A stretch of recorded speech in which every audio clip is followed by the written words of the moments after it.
नमस्कार दोस्तों, मैं राहुल मिश्रा और मैं आप सभी का एक बार फिर से स्वागत करता हूं आपके अपने चैनल माई पाठशाला में और पाठशाला रेलवे एग्जाम में। रोज की तरह आज भी आपके लिए डेली करंट अफेयर्स लेकर आ गया हूं। आज के डेली करंट अफेयर्स में आपको बहुत कुछ नया जानने को मिलेगा और बहुत अच्छे तरीके से मैं उसको रिप्रेजेंट करने की कोशिश करूंगा। बस वीडियो को थोड़ा सा लाइक कर दीजिएगा और अगर आपका मन करे तो उसको शेयर भी कर दीजिएगा।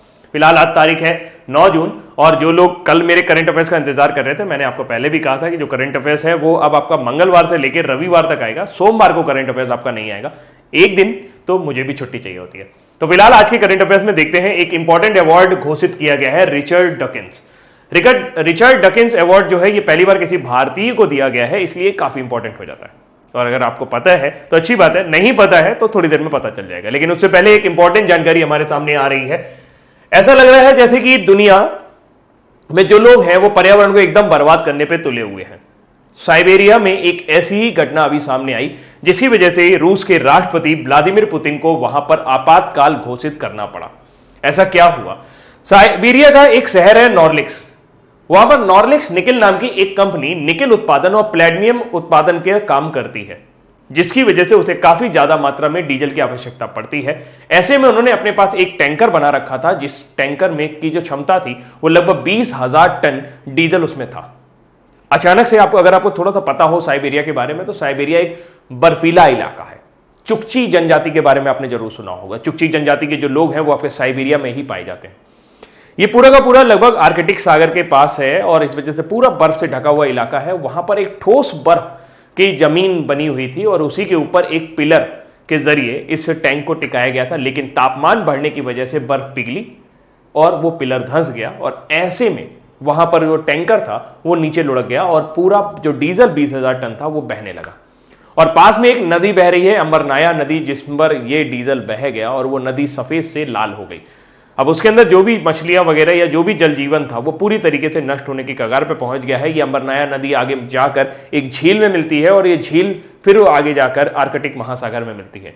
और सबसे बड़ी बात यह है कि इसके रास्ते में आर्कटिक सागर रिजर्व भी आता है, जिसको रिजर्व क्षेत्र घोषित किया गया है। वहां पर भी इसका नुकसान होने की संभावना है। इस घटना से राष्ट्रपति व्लादिमीर पुतिन को बहुत गुस्सा आया और उन्होंने पूरी स्तर पर, युद्ध स्तर पर नदी को साफ करने का प्रोग्राम शुरू कर दिया। ऐसे में बहुत सारा जो सुरक्षा बल है वो नदी को साफ करने में लगा हुआ है। लेकिन इतनी ज्यादा मात्रा में डीजल वहां पे फैला है कि 6,000 टन जो डीजल है वो उसने जमीन को खराब कर दिया है और 15,000 टन जो है डीजल वो नदी के पानी में चला गया है, जिसकी वजह से वो ऊपर से जब सैटेलाइट व्यू लिया जा रहा है नदी का तो उसमें भी वो लाल नजर आ रही है। चलते हैं न्यूज की तरफ। रूस के राष्ट्रपति व्लादिमीर पुतिन ने हाल ही में साइबेरिया में आपातकाल लगाने की घोषणा कर दी है। यह फैसला उन्होंने एक ऊर्जा संयंत्र भंडारण केंद्र से लगभग 20,000 टन डीजल बहने के बाद लिया है। यह घटना नॉर्लिस्क शहर के बाहरी इलाके में स्थित ऊर्जा संयंत्र में हुई। ईंधन को अम्बरनाया नदी में मिलने से रोकने हेतु अवरोधक लगाए गए हैं। नदी से एक झील भी निकलती है जो आगे चलकर एक नदी से मिल जाती है और यह नदी पर्यावरणीय रूप से संवेदनशील आर्कटिक महासागर की तरफ जाती है।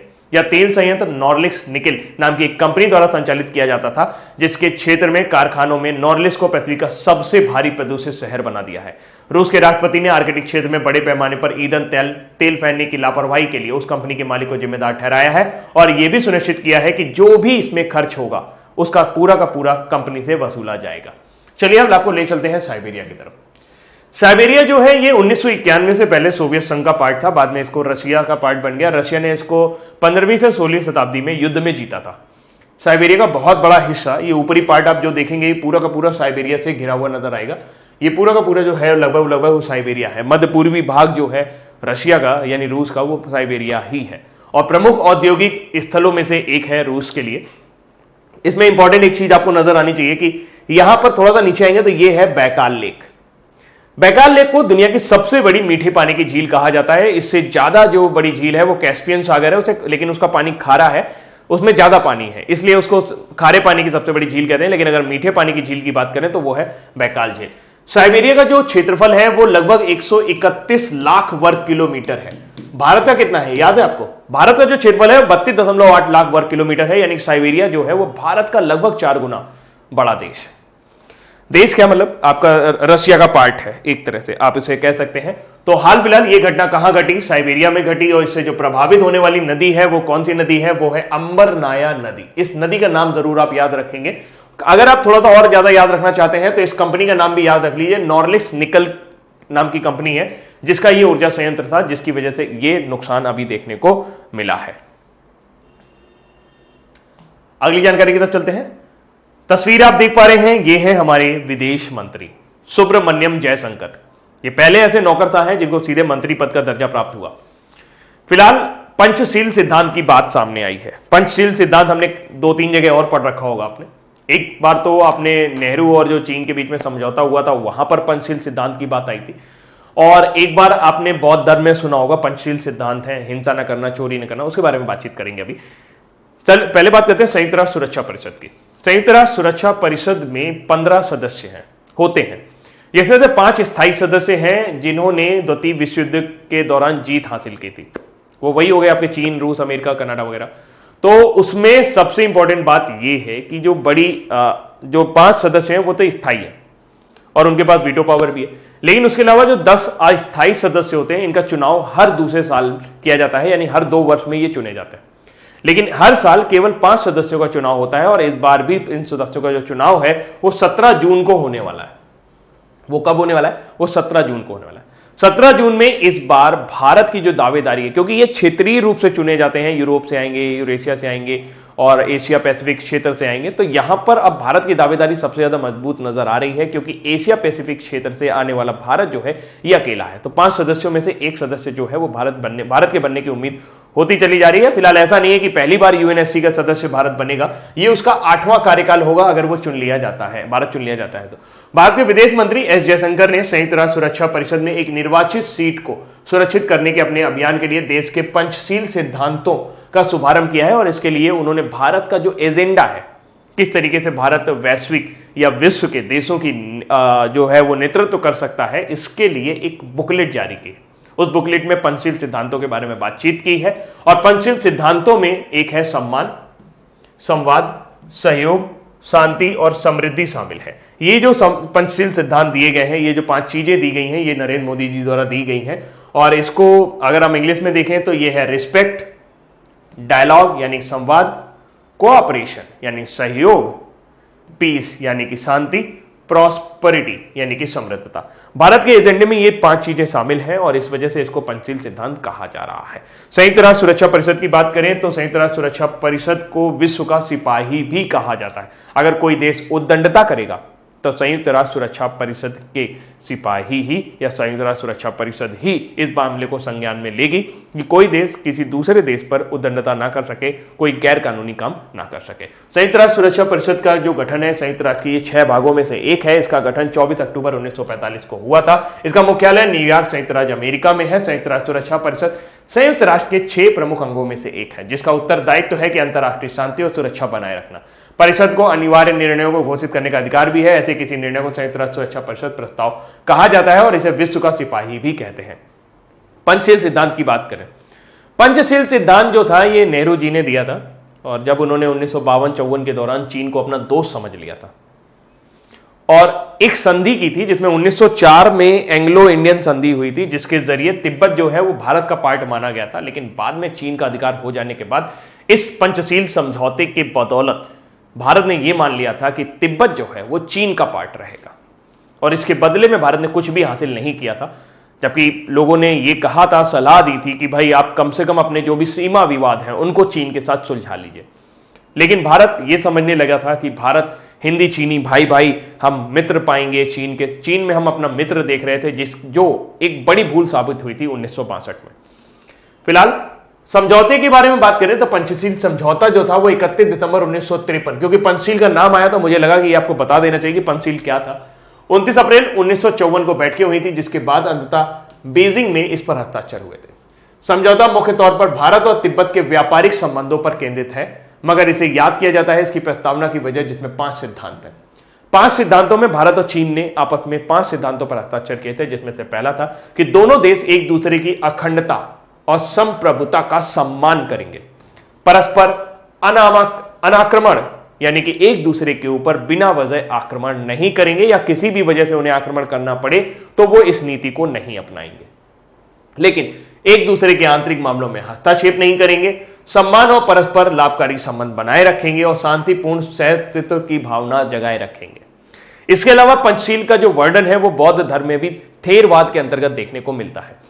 महात्मा बुद्ध जी ने इसके बारे में कहा था 5 सिद्धांतों के बारे में, पंचशील सिद्धांत की हिंसा नहीं करना मनुष्य का धर्म है, चोरी ना करना, व्याभिचार न करना, झूठ न बोलना और नशा न करना, ये बौद्ध धर्म के अनुसार पंचशील सिद्धांत के अंतर्गत आते हैं। तो कंफ्यूज मत होइएगा, सब कुछ अलग अलग है, ये पंचशील सिद्धांत अलग है, ये पंचशील सिद्धांत अलग है, और वो सहयोग, संवाद, डायलॉग वगैरह वाले पंचशील जो नरेंद्र मोदी जी ने दिए हैं वो एकदम अलग है। तो हाल फिलहाल आपको ये याद रखना है कि संयुक्त राष्ट्र सुरक्षा परिषद की काउंसिल की बैठक होने वाली है, जिसमें 5 नए सदस्यों का चुनाव किया जाने वाला है, और ये 5 नए सदस्य जो होंगे 17 जून को चुने जाएंगे, जिसमें भारत की दावेदारी मजबूत है, यानी कि इस साल भारत को 2 साल के लिए कार्यकाल मिलेगा, जिसमें संयुक्त राष्ट्र सुरक्षा परिषद का भारत सदस्य बन सकता है। इसके अलावा एक और बड़ी न्यूज भारत को जो वैश्विक स्तर पर मिली है वो है WHO के लिए भारत जो है वो एग्जीक्यूटिव बोर्ड में अध्यक्ष के पद पर अब बनाया गया है, यानी कि अगले आने वाले कार्यकाल के लिए भारत जो है वो WHO यानी वर्ल्ड हेल्थ ऑर्गेनाइजेशन के एग्जीक्यूटिव बोर्ड में रहेगा और WHO की नीतियों का निर्धारण भी करेगा। इसके अलावा चलते हैं आगे की न्यूज की ओर। अगली जानकारी है कि महिलाओं के स्वास्थ्य में सुधार के लिए बड़ा एजेंडा यह है कि निर्मला सीतारमण जी, जो कि आपके वित्त मंत्री हैं, जिन्होंने अभी इस बार बजट पेश किया था, उन्होंने महिलाओं के स्वास्थ्य से संबंधित एक टास्क फोर्स गठन करने की बात की थी। ये टास्क फोर्स क्या करने वाली? बड़े समय से ये विवाद का विषय रहा है कि जो स्त्री हैं या जो महिलाएं हैं उनकी विवाह योग्य उम्र क्या होनी चाहिए। हमारे देश में वैसे तो लड़कों के लिए जो उम्र है वो 21 साल है विवाह की, और जो महिलाओं के लिए उम्र है वो न्यूनतम उम्र 18 साल है।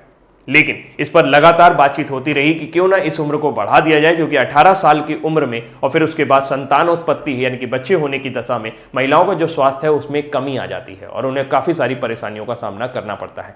तो ऐसे में एक कमेटी गठित की गई है, और वो जो कमेटी गठित की गई है वो केंद्र सरकार के महिला एवं बाल विकास मंत्रालय ने देश की महिलाओं के स्वास्थ्य एवं पोषण स्तर को सुधार के लिए 6 जून को एक कार्यदल गठन किया है। इसकी प्रमुख अध्यक्ष होंगी जया जेटली।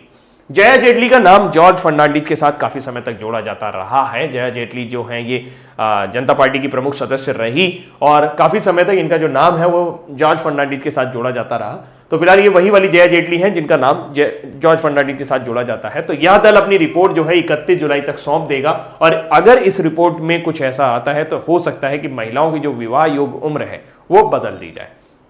फिलहाल निर्मला सीतारमण जी ने 2020-21 के बजट में महिलाओं के लिए एक कार्यदल बनाने की घोषणा की थी। टास्क फोर्स है, यह टास्क फोर्स क्या करेगा? शिशु मृत्यु दर, मातृ मृत्यु दर, कुल प्रजनन दर, जन्म लेने वाले शिशुओं और बच्चों के बालक बालिकाओं के अनुपात, स्वास्थ्य तथा पोषण से संबंधित अन्य मुद्दों पर विचार करेगा, और यह देखेगा कि महिलाओं की उम्र, उनके विवाह और उनके जो बच्चे होते हैं उसके बीच में क्या संबंध है, किस तरीके से उनका पोषण किया जाना चाहिए और किस तरीके से उनको सुरक्षित रखा जाए। यह महिलाओं में उच्च शिक्षा को बढ़ावा देने का उपाय भी सुझाएगा, और यह दल इन विषयों से संबंधित विधायी उपायों और मौजूदा कानूनों संशोधन के बारे में भी सुझाव देगा। तो कुल मिलाकर महिलाओं के स्वास्थ्य से संबंधी योजना लॉन्च, एक कार्यदल गठन किया गया है, एक टास्क फोर्स गठन किया गया है जो ये बताएगा कि महिलाओं की जो विवाह जो की उम्र है वो सही उम्र क्या होनी चाहिए।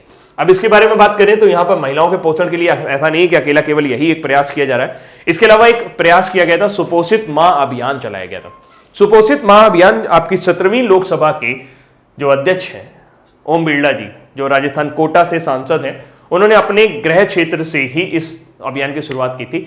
इस अभियान में क्या किया जाने वाला था? इस अभियान में 1000 गर्भवती महिलाओं को में प्रत्येक को 17 किलोग्राम 1 महीने तक संतुलित आहार दिया जाना था, जिसमें बाजरे का आटा, मक्का, चना, गेहूं, दलिया, दाल, बड़ी, सोयाबीन, घी, मूंगफली, भुने हुए चने, खजूर और चावल आदि शामिल होंगे। तो इस तरह की किट उनको प्रदान की जानी थी। इसके अलावा एक और राष्ट्रीय पोषण अभियान चल रहा है केंद्र सरकार द्वारा, जिसमें जन्म के समय, जिसका उद्देश्य क्या है, राष्ट्रीय पोषण मिशन का जो उद्देश्य है वो ये कि जन्म समय कम वजन वाले बच्चों, यानी जो बच्चे कम वजन के होते हैं तो उनमें कई सारी जो है दिक्कतें हो जाती हैं, वो स्वास्थ्य संबंधी समस्याओं का सामना करते हैं। लेकिन अगर बच्चा सही वजन का होता है तो वो उसको आगे भी जीवन जीने में उसको थोड़ी सी सहजता होती है। तो इसको कम करने के लिए, इस जन्म के समय कम वजन में जो गिरावट लाने के लिए 2017 से 2022 तक प्रति वर्ष 2% की कमी लाने के लिए इसका उद्देश्य था राष्ट्रीय पोषण मिशन का।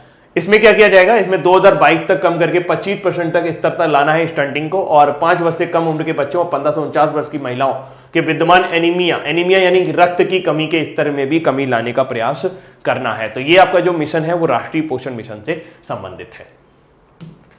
अब चलते हैं अगली जानकारी की ओर। आप सभी को पता होगा कि चीन जो है, अभी चीन और भारत बॉर्डर पर कुछ गहमा गहमी दिखाई दी थी, लड़ाई झगड़े जैसा माहौल बन गया था और चीन अपनी हरकतों से बाज नहीं आ रहा। कुछ एक दिन खबर आती है कि हाँ हुआ हुआ हुआ, अगले दिन होता है वो पीछे हट गया।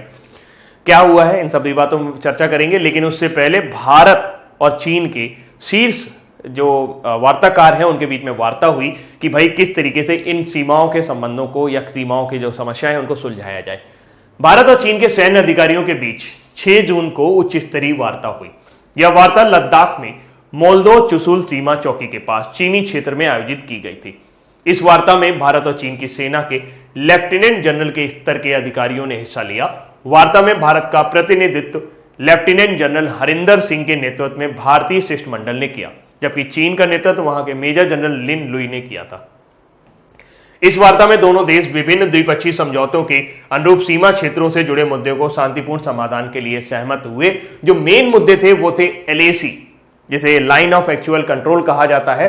दोनों देशों के बीच यह वार्ता पूर्वी लद्दाख में वास्तविक नियंत्रण रेखा पर जारी गतिरोध को खत्म करने के लिए थी। अब तक चीन से इस पर कई स्तर पर बातचीत हो चुकी है, लेकिन किसी समाधान पर नहीं पहुंच पाए हैं। 5 मई को पूर्वी लद्दाख में स्थिति तब बिगड़ गई जब करीब 250 चीनी और भारतीय सैनिकों के बीच हिंसक झड़प हो गई।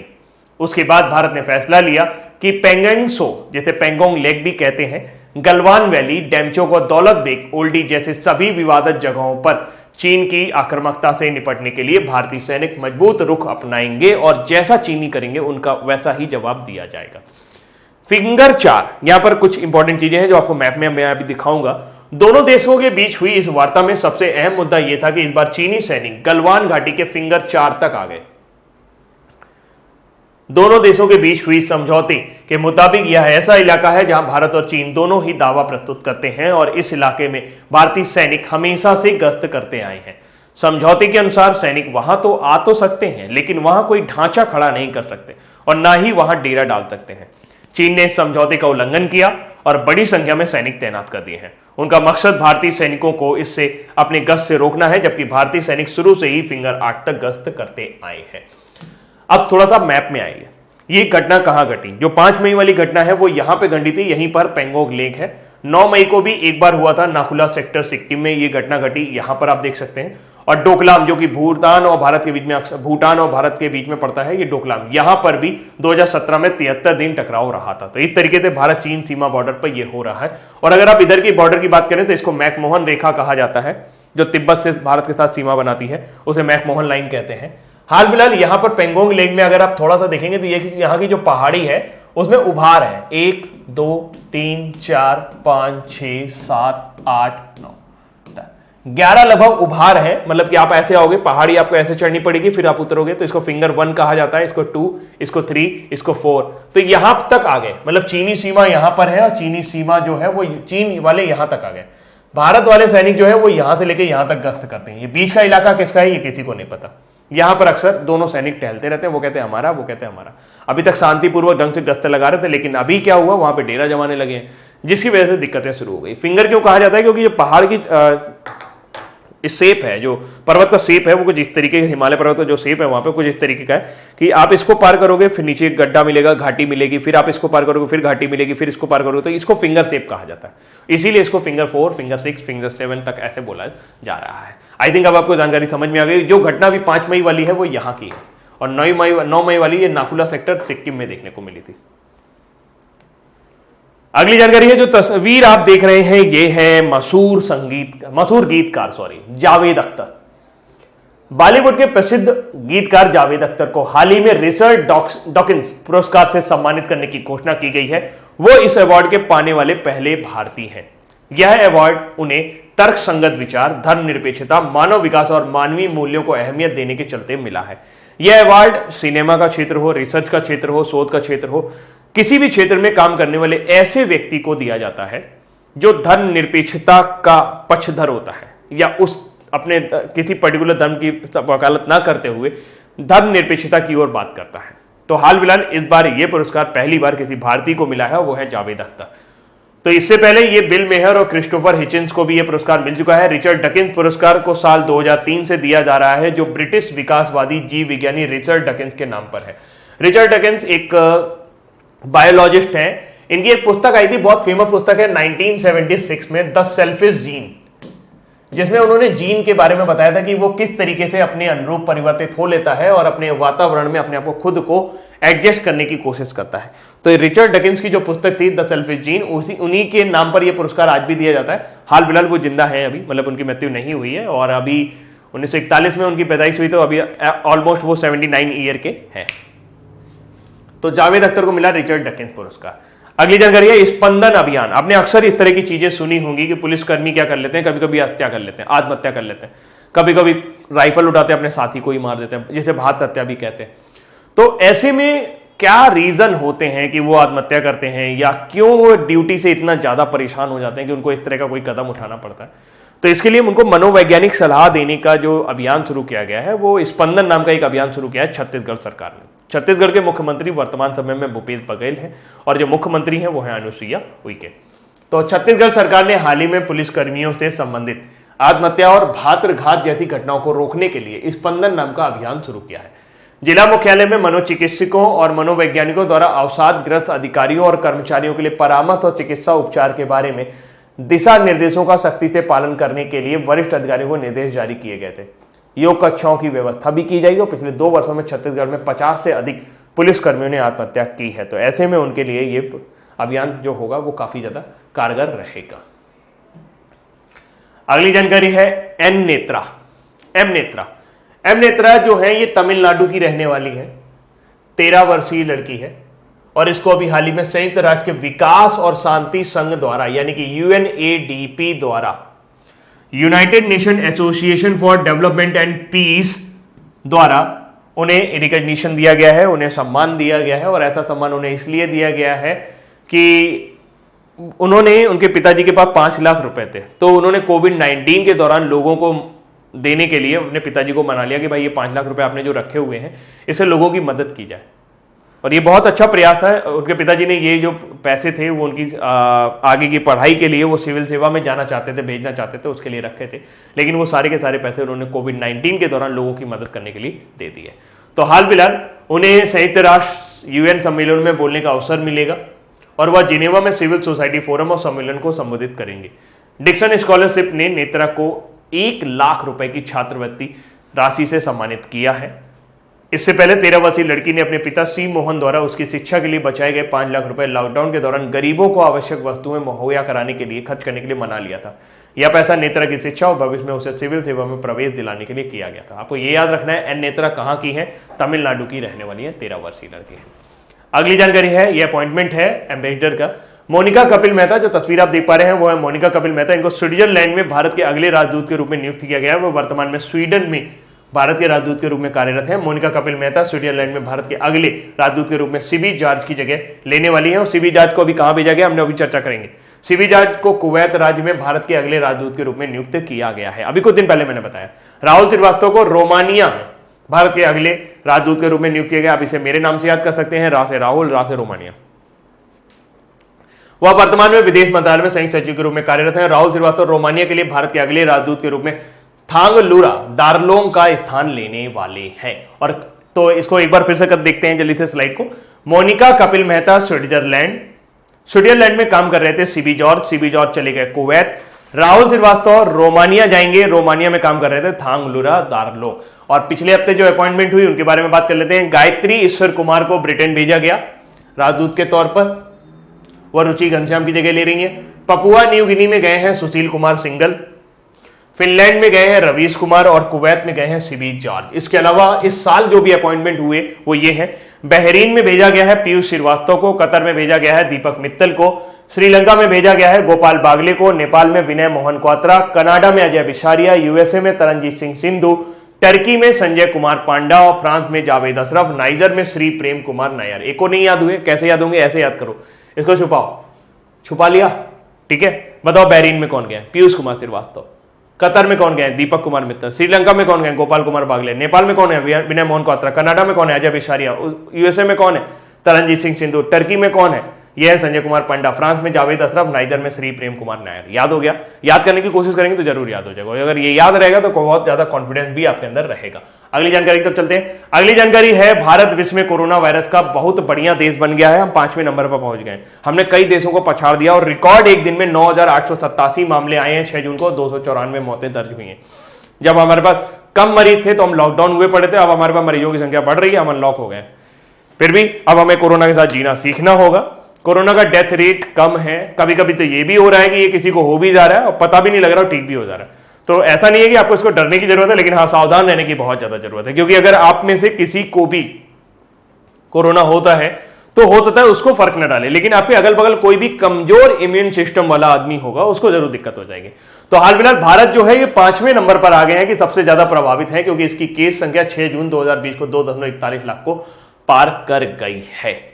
केवल अमेरिका, ब्राजील, रूस, स्पेन और यूके में ही भारत की तुलना में अधिक कोरोना वायरस मामले हैं।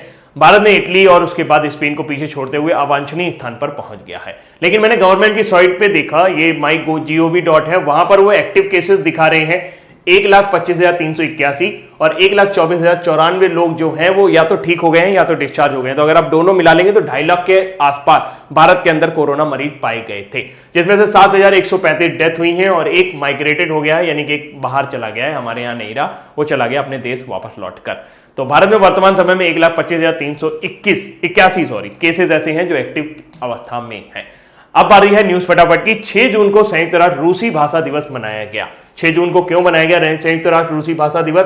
क्योंकि इसमें ये एक कवि हैं रूसी भाषा के, उनका नाम नहीं याद आ रहा मुझे, हाँ, अलेक्सांद्र पुश्किन जो है उनकी जन्म तिथि पर इसको मनाया जाता है। संयुक्त राष्ट्र में 6 भाषाओं को मान्यता प्राप्त है। उन भाषा के दिवस वो किस प्रकार से मनाते हैं? अरबी भाषा का दिवस मनाते हैं 18 दिसंबर को, चीनी भाषा का दिवस मनाते हैं 20 अप्रैल को, अंग्रेजी भाषा दिवस मनाते हैं 23 अप्रैल को, स्पेनिश भाषा भी मनाते हैं 23 अप्रैल को, फ्रांसीसी भाषा मनाते हैं 20 अप्रैल को और रूसी भाषा का मनाते हैं 6 जून को। तो 6 जून को संयुक्त राष्ट्र रूसी भाषा दिवस मनाया गया अलेक्सांद्र पुश्किन के जन्म दिवस पर। अगली जानकारी है, 7 जून को दूसरा विश्व खाद्य सुरक्षा दिवस मनाया गया, फूड सेफ्टी, और इस बार जो इसकी थीम रही वो रही फूड सेफ्टी एवरीवन्स बिजनेस। ये इंपॉर्टेंट डे है, याद रखिएगा, 7 जून को विश्व खाद्य सुरक्षा दिवस। क्यों? क्योंकि कभी कभी आप चाउमीन खा लेते हो, बर्गर खा लेते हो, कभी कभी वो चाउमीन वाला जो होता है उसने पता नहीं उसी चाउमीन को कितने बार उसी जो जिस बर्तन में चाउमीन बनाई होती है उसमें पता नहीं कितने बार उसमें चाउमीन बनाई होती है। तो ये बुरा खाना होता है, जैसे आपको कोई भी पौष्टिकता नहीं मिलती, इसमें सिर्फ और सिर्फ आपको स्वाद मिलता है, और ऐसे खाने से आपको जागरूक करने के लिए ये दिवस मनाया जाता है। तो कम से कम इस दिन तो मत खाया करो। चलिए, मजाक की बात अलग है, लेकिन थोड़ा सा पढ़ते हैं। प्रत्येक वर्ष 7 जून को पूरे विश्व में विश्व खाद्य सुरक्षा दिवस मनाया जाता है। पहला विश्व खाद्य सुरक्षा दिवस 7 जून 2019 को मनाया गया था। इस दिन को मनाने का उद्देश्य जो खराब भोजन का सेवन करने की वजह से गंभीर रोगों का शिकार हो जाते हैं उन्हें खाद्य सुरक्षा के प्रति जागरूक करना है। 2019 में पहला मनाया गया तो उसकी थीम थी फूड सेफ्टी एवरीवन्स बिजनेस। इस बार कोई थीम जारी नहीं की गई है, इसीलिए इसकी थीम इस बार भी यही मनाएंगे, फूड सेफ्टी एवरीवन्स बिजनेस। विश्व महासागरीय दिवस 8 जून। हर साल विश्व स्तर पर 8 जून को विश्व महासागर दिवस मनाया जाता है, वर्ल्ड ओशियन डे। यह दिन हमारे जीवन में महासागर के महत्व और उनके संरक्षण के लिए जारी प्रयासों के वैश्विक जागरूकता बढ़ाने के लिए मनाया जाता है। संयुक्त राष्ट्र विश्व महासागर दिवस का विषय है इनोवेशन फॉर सस्टेनेबल ओशियन। विश्व कीट दिवस 6 जून को, वर्ल्ड पेस्ट डे जो मनाते हैं वो 6 जून को मनाते हैं। हर 6 जून को विश्व कीट दिवस या विश्व कीट जागरूकता दिवस के रूप में मनाया जाता है। यह दिन जागरूकता पैदा करने के लिए मनाया गया था कि कीट प्रबंधन आपके और आपके प्रियजनों के लिए जीवन में गुणवत्ता बनाए रखने में कैसे मदद करते हैं। हम सभी को पता है जो छोटे छोटे कीट होते हैं वो हमारे लिए आपको देखने में जरूर बेकार लगते होंगे, लेकिन आपकी जो जैव विविधता है उसको बनाए रखने के लिए वो काफी ज्यादा इंपॉर्टेंट है। तो वर्ल्ड पेस्ट डे यानी कि विश्व कीट दिवस हर साल 6 जून को मनाया जाता है। अब बारी है आज हमारे वन लाइनर की, तेजी से करेंगे थोड़ा सा। प्रसिद्ध कवि अलेक्जेंडर पुश्किन के जन्मदिन पर 6 जून को संयुक्त राष्ट्र दिवस द्वारा कौन सा दिवस मनाया जाता है? तो वह है रूसी भाषा दिवस। स्पंदन किस भारतीय केंद्र शासित प्रदेश द्वारा शुरू किया एक अभियान है? तो जो पुलिसकर्मी है उनको मनोवैज्ञानिक सलाह देने के लिए एक प्रोग्राम चलाया गया है, तो ये छत्तीसगढ़ सरकार ने चलाया है। भारत ने किस अंतर्राष्ट्रीय मंच पर एक निर्वाचित सीट को सुरक्षित करने के लिए पंचशील अभियान का अनावरण किया है? तो वह है संयुक्त राष्ट्र सुरक्षा परिषद। केंद्र सरकार के महिला और बाल विकास मंत्रालय ने देश में महिलाओं के स्वास्थ्य तथा पोषण स्तर में सुधार के लिए कार्यदल का गठन किया। इसकी प्रमुख कौन होंगी? तो वो होंगी जया जेटली जी। भारत और चीन के सैन्य अधिकारियों के बीच लद्दाख के मोल्दो चुशुल सीमा चौकी के पास चीनी क्षेत्र में 6 जून को एक उच्च स्तरीय वार्ता हुई जिसमें भारत का प्रतिनिधित्व किसने किया था, वो है लेफ्टिनेंट जनरल हरिंदर सिंह। हाल ही में रिचर्ड डकिंस पुरस्कार से किसको सम्मानित किया गया, पहले भारतीय हैं तो वो है जावेद अख्तर। किसको संयुक्त राष्ट्र के विकास और शांति goodwill ambassador for the poor के रूप में नियुक्त किया गया है तो वह है एम नेत्रा। किसको स्विट्जरलैंड में भारत के अगले राजदूत के रूप में नियुक्त किया जाएगा तो वह है मोनिका कपिल। में भारत में विश्व में कोरोना वायरस सबसे प्रभावित देश कौन सा नंबर का बन गया है, तो 5वें नंबर का प्रभावित देश बना है। प्रत्येक वर्ष विश्व खाद्य सुरक्षा दिवस कब मनाया जाता है, 7 जून को। विश्व महासागर दिवस 8 जून को, विश्व कीट दिवस 6 जून को, और ऊर्जा संयंत्र भंडारण केंद्र से 20,000 टन डीजल बहने के बाद रूस के साइबेरिया में एक आपातकाल लगा दिया है। इसे कौन सी नदी प्रभावित हुई थी, उसका नाम है अंबर नया। अब बारी है आज के क्विज की। ऊर्जा संयंत्र भंडारण केंद्र से लगभग 20,000 टन डीजल बहने के बाद रूस के साइबेरिया में आपातकाल लगाया गया है। कौन सी नदी प्रभावित हुई है, अंबर नया। प्रसिद्ध कवि अलेक्जेंडर पुश्किन के जन्मदिन 6 जून को संयुक्त राष्ट्र द्वारा कौन से दिवस के रूप में मनाया जाता है, तो रूसी भाषा दिवस के रूप में मनाया। आजकल तो लग रहा है न्यूज रूसी था। स्पंदन किस भारतीय केंद्र शासित प्रदेश द्वारा शुरू किया गया प्रोग्राम है, तो ये छत्तीसगढ़ राज्य द्वारा शुरू किया गया प्रोग्राम है। भारत ने किस अंतर्राष्ट्रीय मंच पर एक निर्वाचित सीट को सुरक्षित करने के लिए पंचशील अभियान का अनावरण किया है, तो वो है UNSC, United Nations security council. केंद्र सरकार के महिला और बाल विकास मंत्रालय ने देश में महिलाओं के स्वास्थ्य और पोषण स्तर पर सुधार के लिए एक कार्यदल का गठन यानी एक टास्क फोर्स का गठन किया। उसकी जो हेड होंगी वो कौन होंगी, जया जेटली। अगर इनकी रिपोर्ट आती है तो हो सकता है कि जो महिलाओं की विवाह करने की उम्र है वो हो सकता है बदल जाए। भारत और चीन के सैन्य अधिकारियों के बीच लद्दाख में मोल्दो चुशुल सीमा के पास चीनी क्षेत्र में 6 जून को उच्च स्तरीय वार्ता हुई जिसमें भारत का प्रतिनिधित्व किसने किया, तो भारत का प्रतिनिधित्व किया है हरिंदर सिंह। हाल ही में रिचर्ड डकिंस पुरस्कार से सम्मानित होने वाले पहले भारतीय कौन बने हैं, तो वह है जावेद अख्तर। यह धर्मनिरपेक्षता के लिए पुरस्कार दिया जाता है। किसको संयुक्त राष्ट्र के विकास और शांति संघ द्वारा goodwill ambassador for the poor के रूप में नियुक्त किया गया है, तो वह है एम नेत्रा, तमिलनाडु की 13 वर्षीय बालिका है। किसको स्विट्जरलैंड में भारत के अगले राजदूत के रूप में नियुक्त किया गया है, तो उनका नाम है मोनिका कपिल मोहता। हाल ही में भारत विश्व में कोरोना वायरस का सबसे प्रभावित देश कौन सा बन गया है, 5वें नंबर पर भारत है। प्रत्येक वर्ष विश्व खाद्य सुरक्षा दिवस कब मनाया जाता है, तो प्रत्येक वर्ष विश्व खाद्य सुरक्षा दिवस जो है ये आपका 8 जून को मनाया जाता है। प्रत्येक वर्ष विश्व महासागर दिवस उल्टा हो गया, ये 7 जून को मनाया जाता है। प्रत्येक वर्ष विश्व खाद्य सुरक्षा दिवस 7 जून को मनाया जाता है, माफी चाहूंगा। और प्रत्येक वर्ष विश्व महासागर दिवस कब मनाया जाता है, ये आपका 8 जून को मनाया जाता है। प्रत्येक वर्ष कीट दिवस कब मनाया जाता है, ये आपका 6 जून को मनाया जाता है। तो दोस्तों ये थे आज के हमारे इंपॉर्टेंट करंट अफेयर्स और उम्मीद करता हूं ये करंट अफेयर्स आपको पसंद आए होंगे। अभी के लिए इतना ही रखता हूं। Thank you so much, bye bye, ध्यान रखिएगा।